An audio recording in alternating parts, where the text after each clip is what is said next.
use it. Curry, way downtown. Bang! Great scores! Yes! She got up!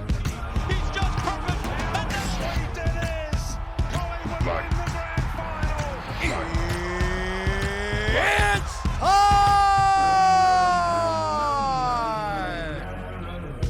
Welcome back to Racing Xtra, powered by our friends at Corpshaw.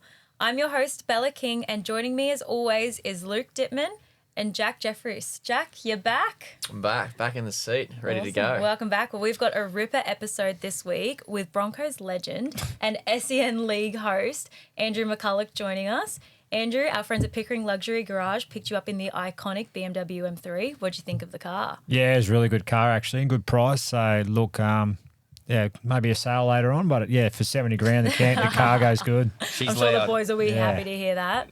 Well, how pumped are we for grand final? Luke, you're heading down there this weekend? I cannot wait. I have a fleeting visit, 24 hours, so there's going to be many beers consumed, I think. What are you up to this weekend, Andrew? Just watching the game. Last year was retirement week, so I sort of had a few days down there, so it'd be good to just sit back and watch the game and sort of see what can happen of it because, as you know, grand final, something special should happen. Oh, definitely. And before we rip into the grand final chat, I want to take a look back at your playing days. Can we start with where the nickname The Chainsaw came from? You've done a bit of research there.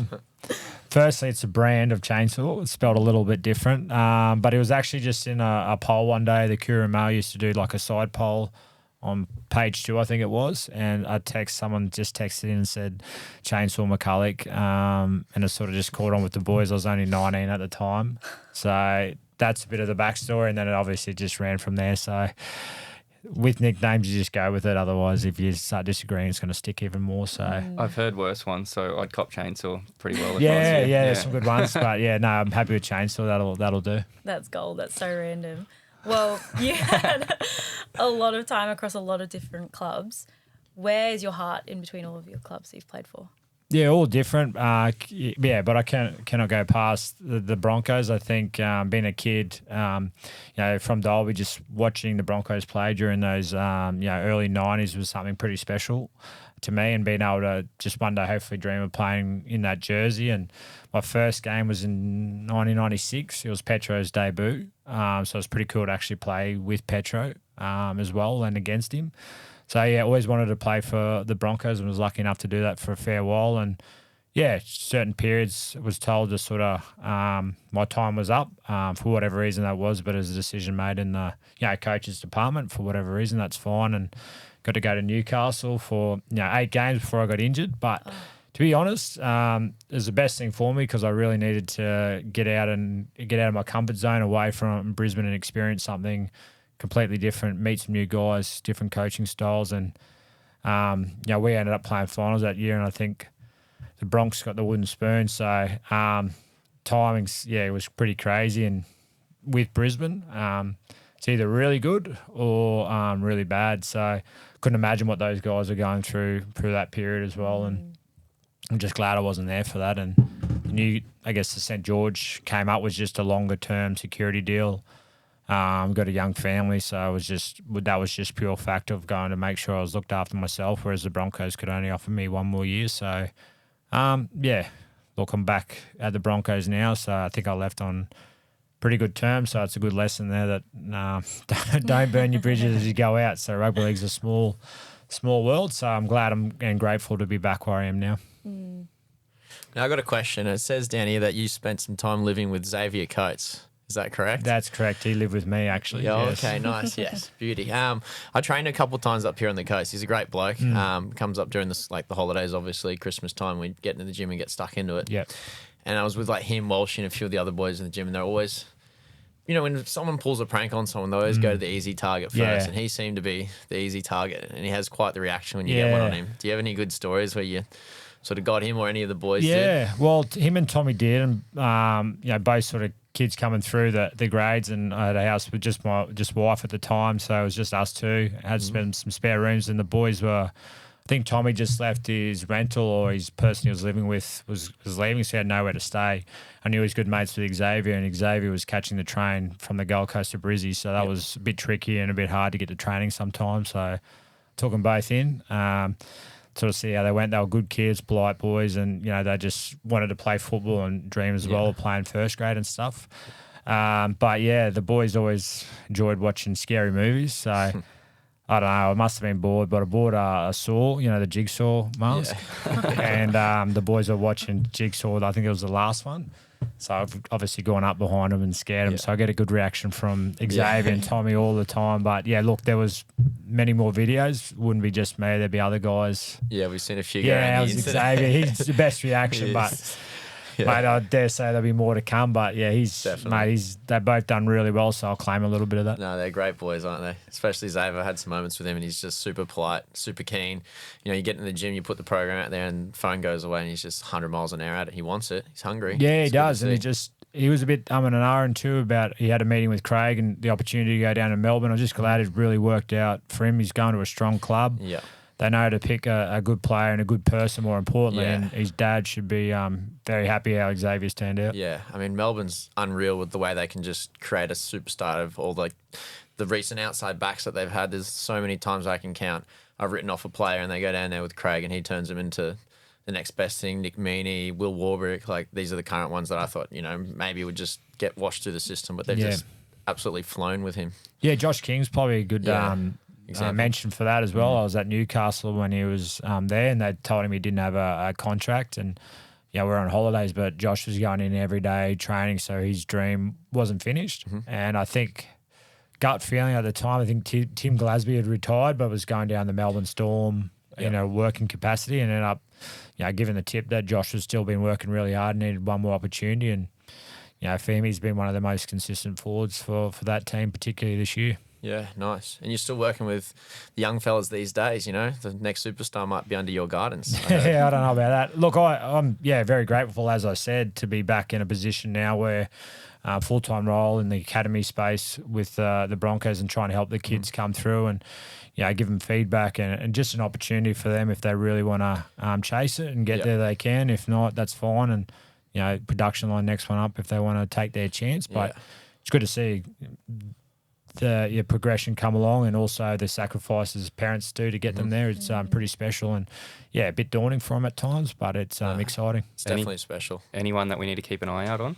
Anyone in that camp? I won't say anything yet. It's too hard because I'm sort of pressure's on the kid then, and then if they don't make it, it makes me look a bit silly as well. So I just look, it's such a tricky age, and everyone grows differently and different setbacks. So how old are these kids at the moment?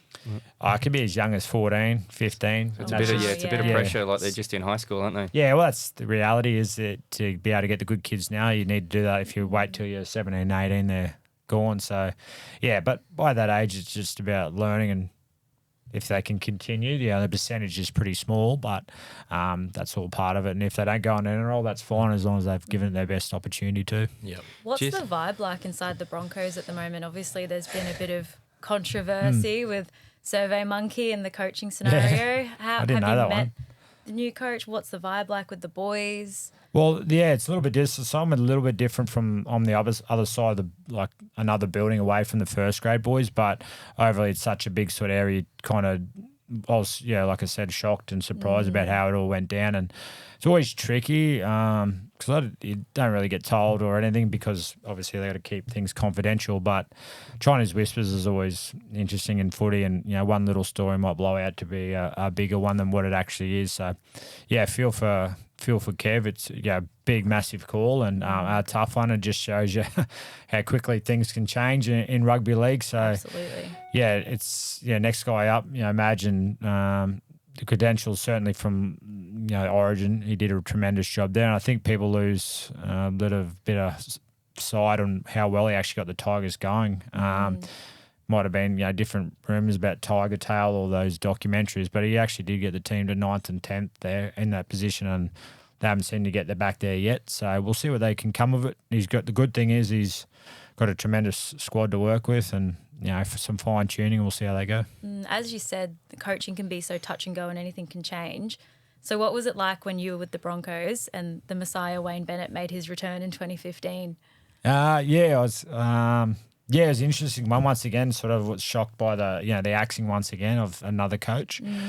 Yeah, it was a crazy sort of time, and I'd had Wayne previously when I first started back in 2008, but it was nowhere near the same sort of capacity it was going to be in 2015.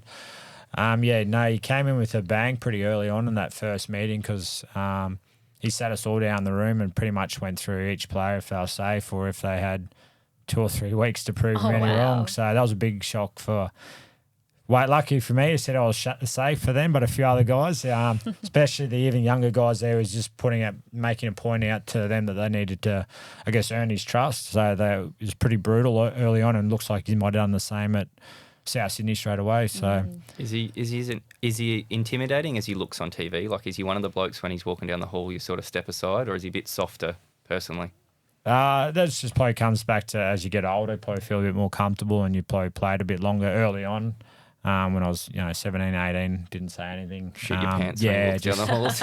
Just nodded or just tried to, I think out of sight, out of mind, probably as a young guy, just try to keep quiet and just stick out in the wing at training or just try not to make any mistakes. But as you get a bit older, feel a bit more confident and actually have a conversation about not just footy, about whatever. But so, yeah, different types of coaches throughout the career, and they've all been impacted on me in different ways. Sweet.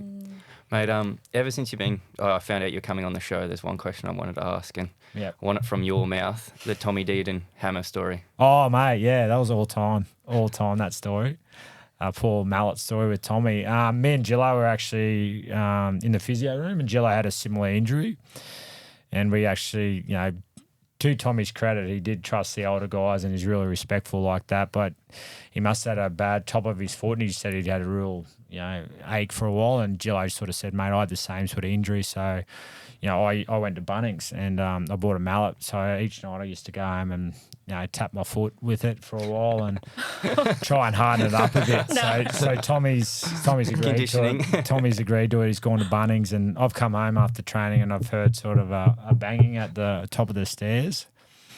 Tommy's on the couch, with his foot down, banging his top of his foot with a mallet for a while. Way. Yeah, so the poor fella let him go for a while with it, and he was a bit cranky for a bit after that. But look, he was a good get from Gillo and myself. But good on him, the kid, for actually listening to an older guy for once. So I feel for him. Did it start a bit of a prank war, or was it over and done? No, he didn't come back, He didn't come back. He's living in my house at the moment, so he was pretty good. Smart move from the man. No, he's a bit smarter than that, so he was good. But yeah, it felt for him. What's your predictions for the Broncos moving into next season? Because personally, I think that, I've hung around with a few of the boys this year and had chats with them. And in previous years, I felt like there was a bit more of a let's go have fun scene on the weekend because they're winning, everything's going great. But I felt like they were really switched on and head forward, heading in the right direction this year, which is why I was a bit disappointed. They've got a great team on paper. Do you think that next year they could be top 4, a really big contender for the premiership moving forward? Yeah, I think realistically they have to be. I think you look at the squad, that's probably what makes people feel most frustrated, because you just know at the squad how much talent they've got there, and the guys that they've got there where they should be. So I think that's the frustrating part. It's a little bit different if they're a struggling sort of team, haven't got the real talent to sort of get to where they are, and that's a little bit different. So look, I think people start to forget too, some of those guys are 21, 22. They're young. The ups and downs of being in professional sport and the lessons you take out of it,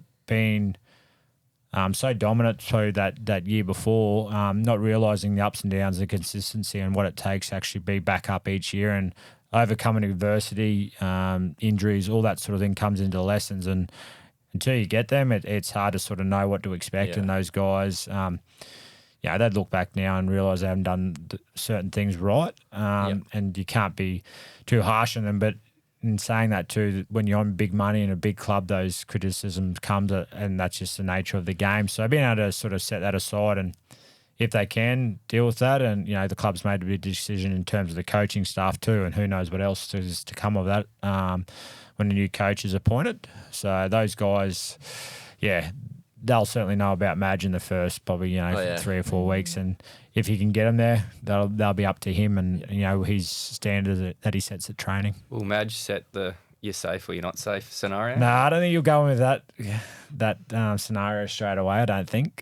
But I dare say training will be pretty rigorous for a fair while, and just sort of see what the guys that he's working with and what they're like. And, each coach comes in with a different ideas, so we'll see how they handle that. How's that go, like, as a player? So you go to pre-season and the vibe through that pre-season, does that correlate into the season that you have? Like, do you know the vibe in the first sort of 2 or 3 weeks, how that's going to see the rest of your season, or is it an up and down roller coaster? Yeah, it's always a tricky one.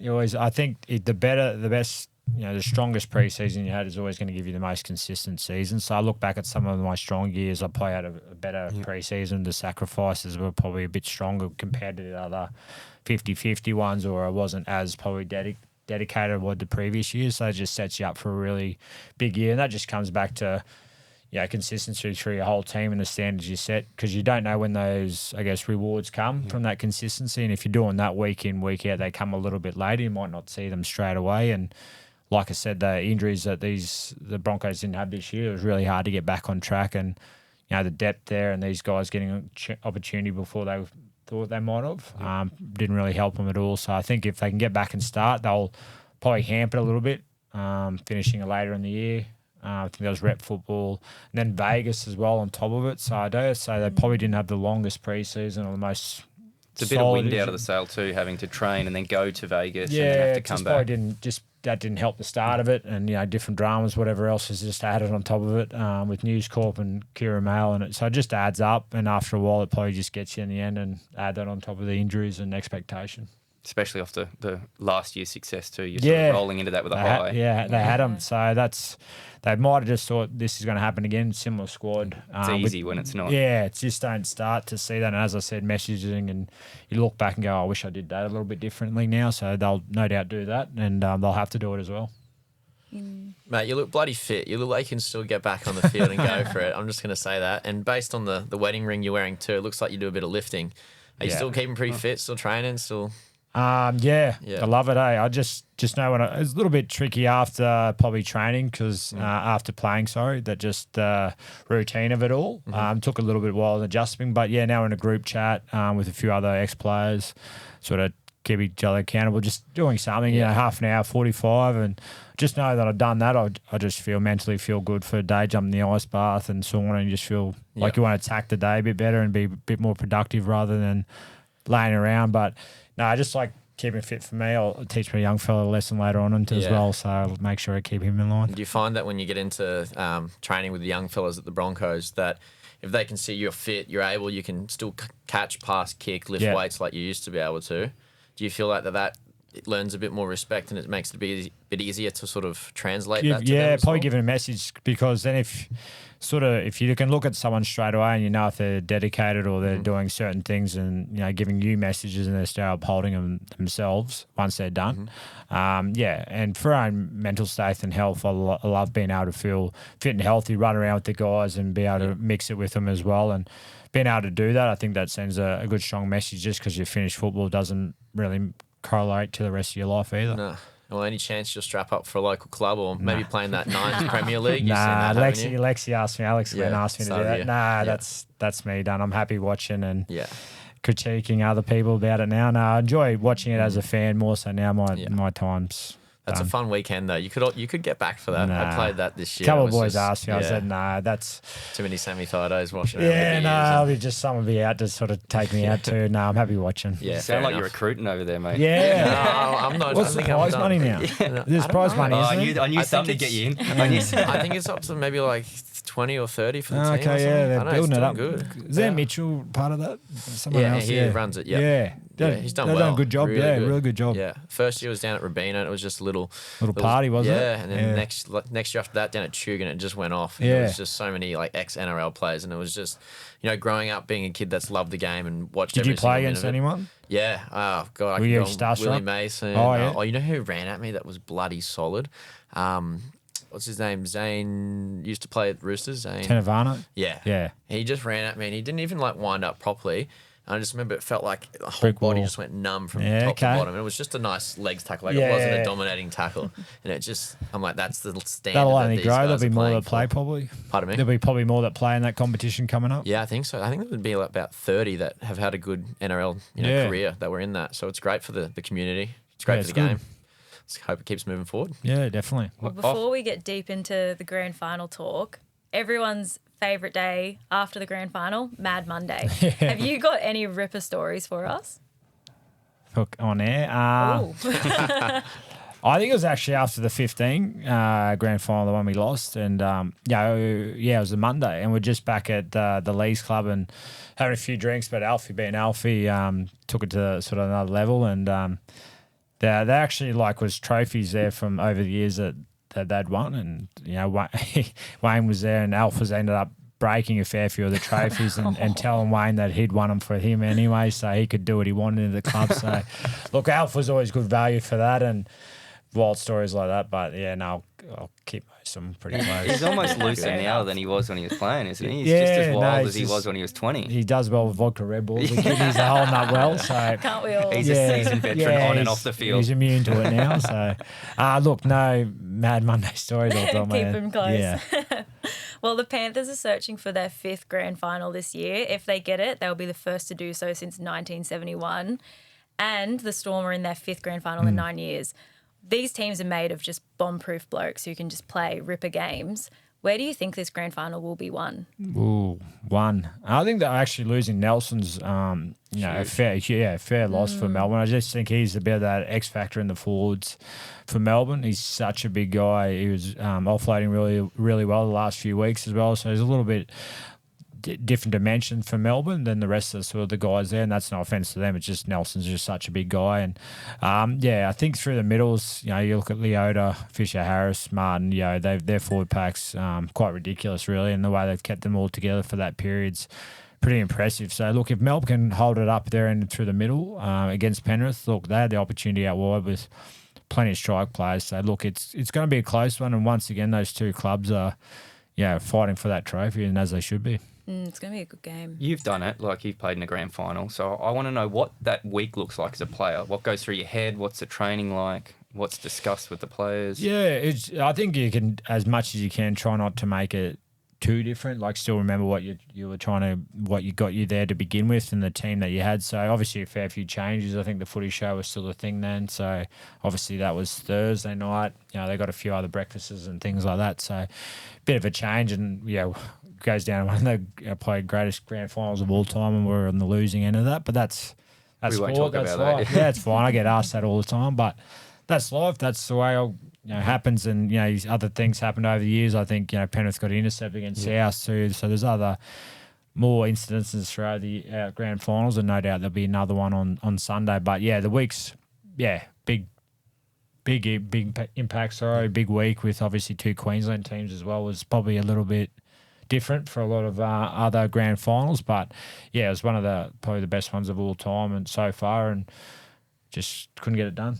Well, we're going to go into some love and loathe. For me, my love was Fags after the AFL Grand Final. Everyone knows I've got a soft spot for him. He reminds me of my pop. And just the joy that I got out of watching him win that premiership with the Lions boys. And I heard through the grapevine that they all went to the bar after the game, obviously celebrations, but he left early to go and have a cup of tea with his missus at home. I just love him so much. He's adorable. He's a national treasure for me. Luke, what did you love last week? Look, it's Jenny. Has to be Jenny. I don't think one word fills me with so much joy. She's stamped herself for a Cox plate. She loves the Valley, so bring on 2 weeks, and I just can't wait to see her go around again. It was hardly a 2-horse race in the end, was it? She just makes horses look silly, and that's hard to say when you go up against Mr. Brightside, because he's a class horse in himself. But look, she had that race won when she was 4 in front, and look, she was short, but I had her in a couple of multis. But I was giggling at the 400. It was a very emotional night for you. What was your loathe? Oh, don't. Yeah, I got willowed a few times, and I think that's my loathe this week. And I think half of Australia got bloody willowed this week. So, growing empire is a bad word in my household at the moment. Yeah. Andrew, what did you love and loathe about the NRL prelims last week?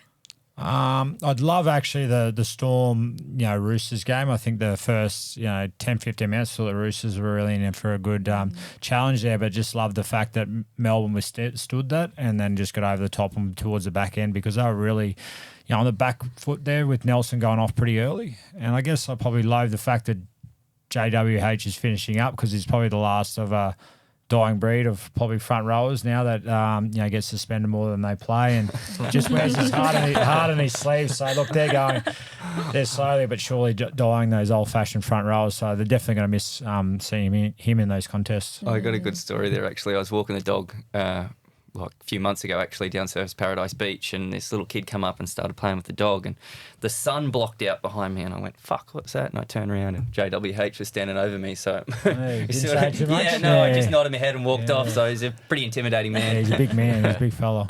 Jack, what about you?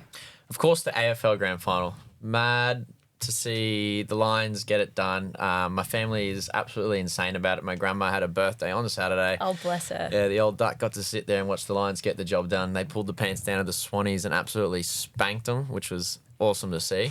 But it's, that's kind of boring in terms of watching it from someone who doesn't follow the sport, the two teams in the grand final. But if you are going for the team that's winning by that margin, it's great to see. We almost turned it off at halftime. When you've got that big of a margin, it's hard to follow. But Yeah, of course. I So tell are you you what, Swannies? Are you supposed to? No, well, I'm a Broncos man. I'm a Lions man. So yeah, I'm a Collingwood fan, so I was out of this we won't premiership. talk about When it. did they finish?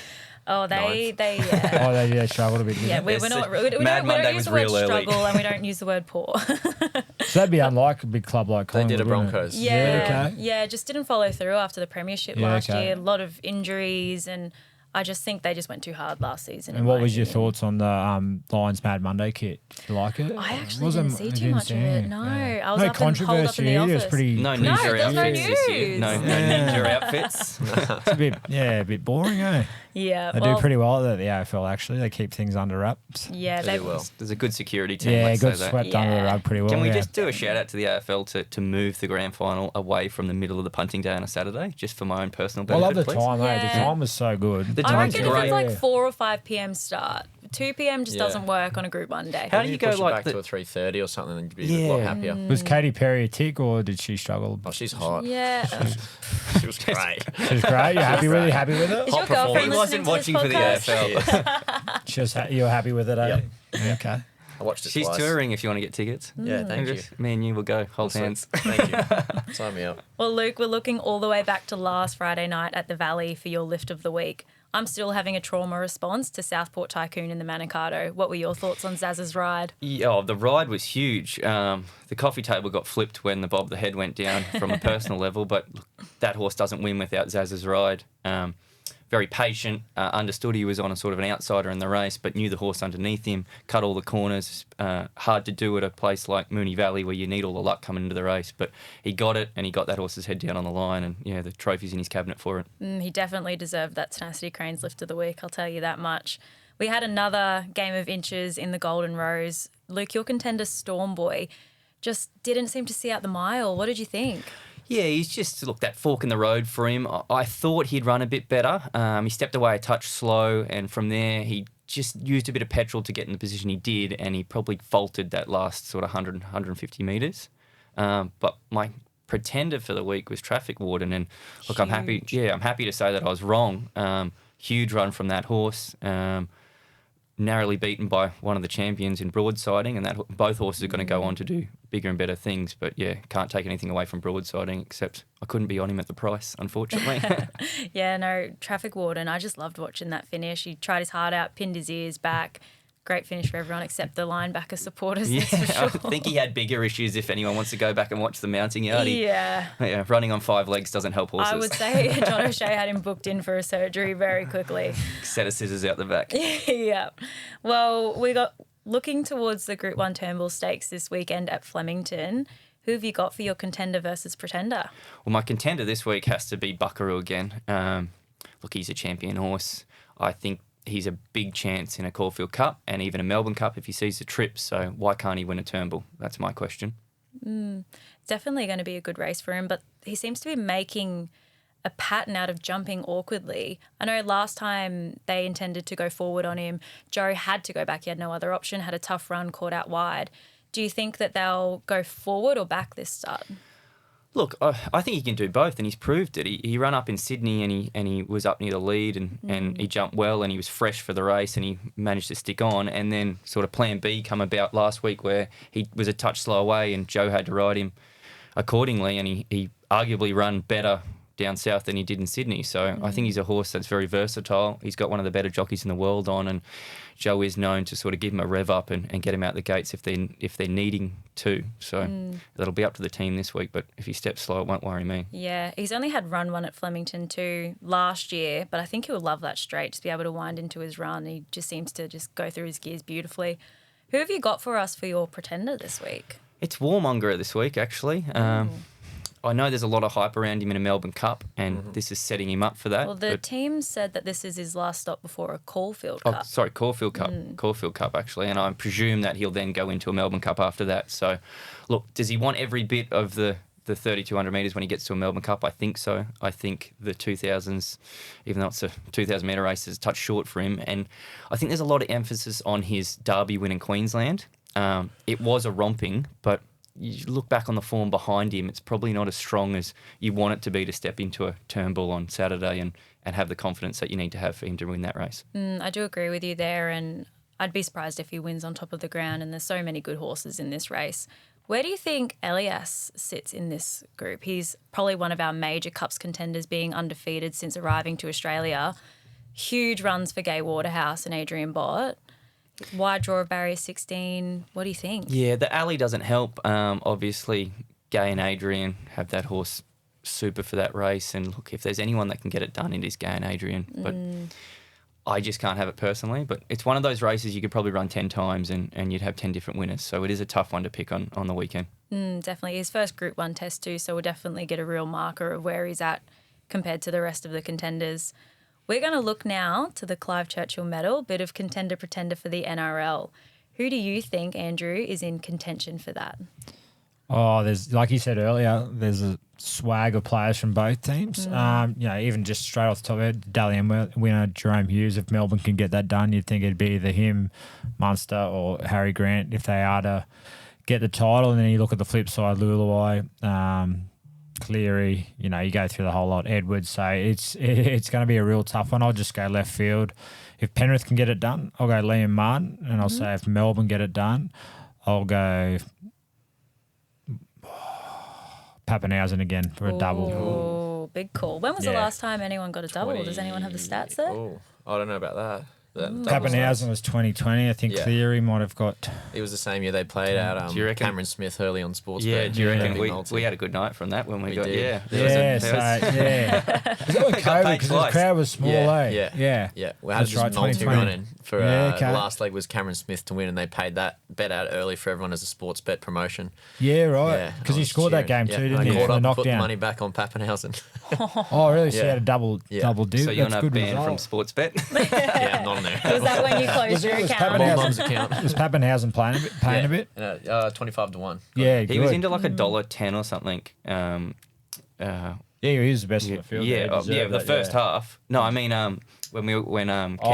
closed it. Yeah. when it got paid out, it was like $1.10 at halftime, and then obviously Pappenhausen come out and had a belter, Dalton scored the try. and run over the top of him. Yep. Yeah, so we'll see how that goes. But I think if there Melbourne you get go. it done, Munster, because you know what Munster's like. He can, especially if his team's not going forward, he can pull something out of his ass. Yeah, exactly. Jerome's really good in the broken play, good ball runner. So What did he have last week? Like 3 tries, Jerome, or something like. Yeah. Belter of a game. So It's good to see That's- he gets some good recognition for a player that he's been for a long period of time. Actually, probably gets swept under the rug because of the players that are around him at the moment. So look, it's good to see him with that award. yeah, I agree. Yep. Well, Jack, we've got another episode of The Locker Room this week. What's going on in the NFL world? We'll start with a quick and easy one here. Obviously, we've seen the Vikings move up to the top of the power rankings with Kansas City, the only 2 undefeated teams left. Lukey, what do you reckon? Do you think that they're just there because they haven't had a good contest yet, or do you think that it's just a luck of the draw? Do you think they're going to be there at the end of the year? you can't say it's luck of the draw because it's the NFL. Like Correct. it's too hard to win games in the NFL, but I think they've got a bit of Saints syndrome. Like they were so high on the Saints the first few weeks, and then they came not crashing back to earth, but they came back to everyone. So look, can I put it past Darnold to lead his team to another win this week? No, I can't. But they're playing well, and if they can continue it, yeah, sure, they make the playoffs, but I don't think they're a real Super Bowl contender personally. No, I agree with you. I still think we're going to have Kansas doing it all again, just like Penrith. I think it's their time still. Do they get Adams in the trade? I don't know. That's Yeah. it'd be wild. Well, like you've got Mahomes taking out ACLs on his own offense, Yeah. so it's a bit wild. Slim They need pickings someone. for Mahomes. I guess moving on, we've got Tua concussed. They're looking at least 2 more weeks for him on the sideline. And then maybe the same week or the week after they can join back together with Odell Beckham, who's been a little bit underwhelming since he stormed the earth with that special catch he made. But I think if you combine him or those two together with Cheetah, Tyreek Hill, I think that the Dolphins could come through as a very entertaining, at least, maybe well-performing team towards the end of the season. What do you reckon? They've got a formidable offense, obviously, with everyone healthy, but like they're just not healthy at the moment. They're down to their third-string quarterback. Correct. And it'd be interesting to see how well Tua comes back. There was talks of him retiring after I'm that surprised concussion. they're letting him come What back. is the rule on protocol on NFL and head knocks? I think I'm it's a not sure 21-day stand down. So for if you get something. a solid I think But 3 weeks. He's 4 weeks. His record in 2022, he had 2 serious head Yeah, knocks, okay, I've which seen, yeah, I saw a bit of that. proper put him on the ground and out of play for a while. And then I liken it to the Kalen Ponga scenario. okay. Like it's touch and go. Like if So do touch they go wood, to those brain guys that are Yeah. over in Canada or America? I'm fairly Yeah. sure Kalen went to the same bloke that Tua went to. Yeah, Or was it Canada? Yeah, Canada, I somewhere, think yeah. it was, yeah. And that's the problem. You can't mess around with that kind of stuff Nah. because you look No. at the CTE stats and you even look at someone like Antonio Brown. Like Yeah. he's had a few head knocks in his Yeah, all career. that CTE stuff's pretty scary. You watch that Man, sorry, Yeah, and Chris McMahon. Benoit and what Yeah. he was going through. So it's scary. You can't mess with it. Like it's a No. brain injury. So I know And there's these boys just can't avoid it, but I feel like there should be more rules around this. And like we briefly discussed last time, like the angel caps and like what more can we do to protect these players? But we're protecting them from the inevitable, unfortunately. I think it's just the price that they pay to get paid millions of dollars to play the sport. And I Touche. know we can still try and do our best to minimise it, but you can get hurt doing anything. Driving a forklift, trucking down the freeway. And these guys are doing something in front of millions of people making their day, earning hundreds of millions of dollars a year or over a few years. So I think it's just, let's just not try and shortcut the game and take it away from the game. You know, if we have technology that helps, add it in, but don't, take away the kickoffs and all that crap. Like, that's not. how do you take contact out of contact sport? No. You can't. Yeah. It's like Otherwise the it'll- boxing and things like that. 100%. That's It's- going to change. They belt each other. if you could stop falls in horse racing, brilliant. Like I'd go for it. But I'd you be just, a jockey then. You just can't take that risk factor out of professional sports, and that's the reason why they're professional sports and they're entertaining. On that, how many women jockeys are there now?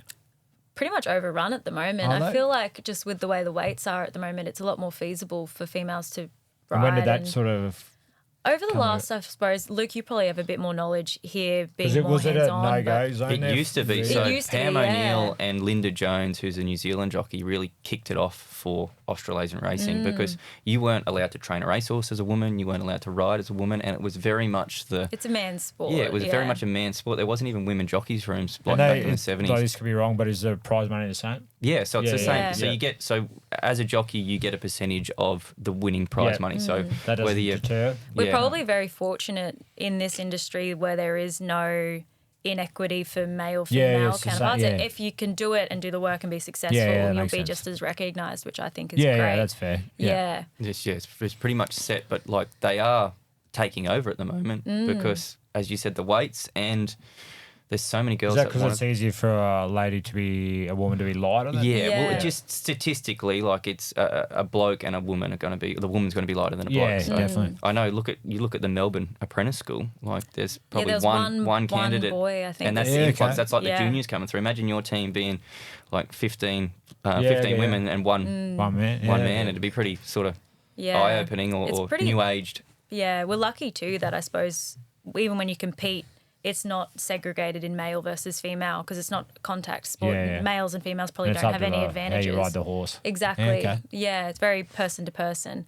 But Yeah. anyways, before we go, what should we look out for this weekend? We have a massive day of Group 1 racing. Luke, what races caught your eye? Look, there's many. There's a handful of Group 1s over the weekend, and they're all roll of the dice results, I think. So you could have big upsets in those big Group 1s like the Epsom and the Metrop and that. So that's what I'm really looking forward to. And take a cheeky peek at the big screen at the NRL Grand Final because I'll be doing a shoey or sculling a beer, I'm Yeah, sure. what box are you Dear in? You're God. telling me off air what box are you in?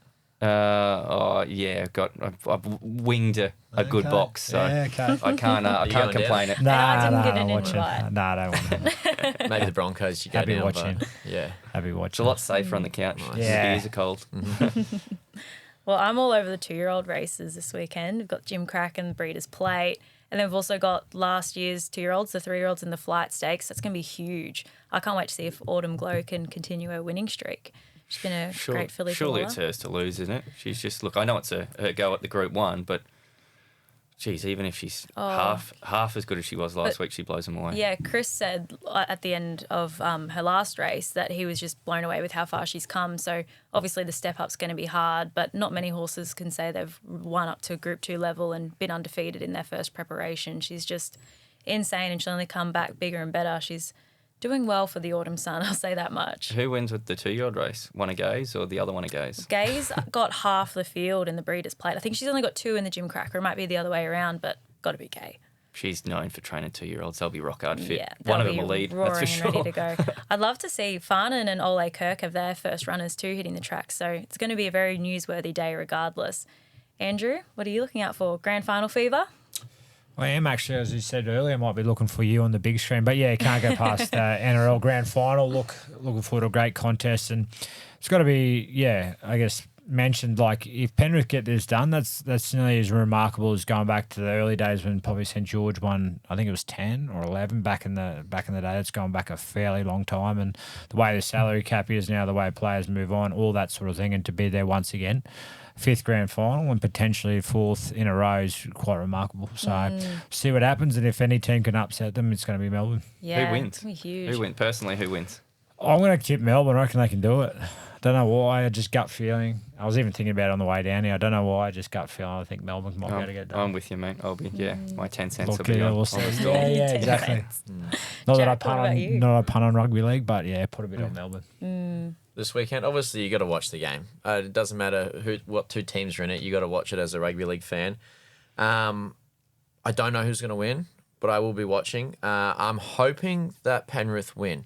And I'm not saying that jumping with joy. I actually was hoping it was a 0-0 draw and they all got injured. That was kind of my Jesus Yeah. Christ. Wow. But Mr. Who Positivity. is, over who here. is your team? Who is your team? I'll tell you. And the reason why I'm a bit salty and I want Melbourne to lose is because I remember back to 2009 when Melbourne beat Parramatta in the grand final and then got done for the salary cap. Oh, that's why you want Para Bulldogs. So yeah, that makes Yeah, sense. I'm a now. Para Yeah, fan, so okay. you know, I Oh, would, that's so unfortunate. that's the for you. only reason. I'm just still And salty why? about the What- salary cap cheat that Melbourne went through and took. They a beat potential us the week grand final. before in the prelim to Yeah. get the grand final. And they got so- taken away from them as well, right? Was Well, that that we year? played in the prelim, so Yeah. obviously went through. So You got to be a bit salty about that. Nah, Nah, I'm we can just, do about it. just giving myself a reason to follow a team. so Parramatta, why? Old man, he had a couple of runs with them back in the day Yeah, when he was okay. younger. I did my 20s there. Yeah, My whole family's still down there. Yeah, okay. And before we had the Titans, it was Parramatta. So I was actually bred to hate the Broncos. Yeah, As okay. you can probably guess. Yeah. But I've got a few mates now running through the system, so and a couple planes. Not jumping ship, but No, I'm not jumping shit, but I'll quietly put a Yeah, cheer on. okay. Yeah, I've got some Broncos kit now, so Oh, the old nice. man hates it. I think he's Yeah. tried to burn it a couple of times, but Couple Yeah. of Broncos budgie smugglers or something Yeah. get down to the beach there. it's not their colours. You know, their alternative, like the pink colours. Pink You can't ones, really yeah. tell it's there. But I know it is. Yeah. All right. Well, we'll catch you guys next week on Racing Extra. Racing Extra is proudly brought to you by Corpshaw. Like and subscribe wherever you get your podcasts for a next-gen racing experience.